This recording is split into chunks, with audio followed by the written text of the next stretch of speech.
Hello everyone, crazy लाईफच्या शाळेमध्ये परत एकदा तुमचं नव्याने स्वागत आहे. आणि खूप दिवसानंतर मी ब्लॉग बनवते आहे आणि मस्तपैकी रेडी होऊन कशी दिसती साडीमध्ये मला कमेंट करून नक्की सांगा.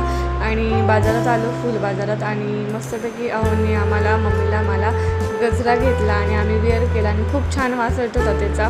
आणि तिथून आम्ही आलो, मम्मी पप्पा मी आणि आहो त्र्यंबकेश्वरला आलो. आणि पुढच्या अवतारामध्ये आम्ही दिवा वगैरे सोडला, पूजा केली, पाया वगैरे पडल्या, मम्मी पप्पांनी पण पडल्या. आणि तिथून आम्ही म्हणजे रविवार होता तर त्र्यंबकेश्वरला खूप गर्दी होती, तर कलशाचंच आम्ही दर्शन वगैरे घेऊन स्वामी समर्थांच्या मठात गेलो.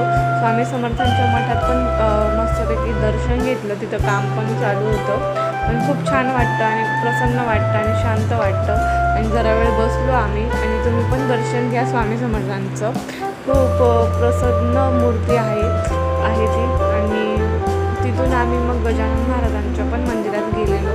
इतकं छान आणि शांत होतं. आणि लग्नानंतर आम्ही पहिल्यांदा आहे ना त्र्यंबकेश्वरमध्ये आलेलो, मेन म्हणजे कुशा अवताराच्या तिकडे. म्हणजे नंतर स्वामी समर्थांच्या मठात आम्ही गेलेलो, पण मग आत त्र्यंबकेश्वरला नव्हतं गेलो. पण आज पण दर्शन झालं नाही आमचं, कारण खूप गर्दी होती.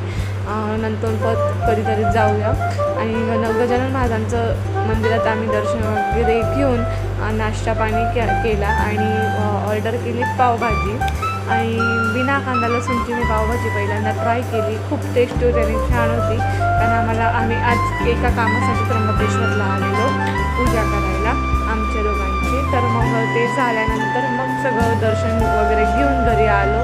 आणि ब्लॉग आवडला असेल तर तुम्हाला नक्की लाईक, कमेंट, शेअर, सबस्क्राईब करायला तुम्ही विसरू नका. भेटूया नेक्स्ट ब्लॉगमध्ये. Bye bye.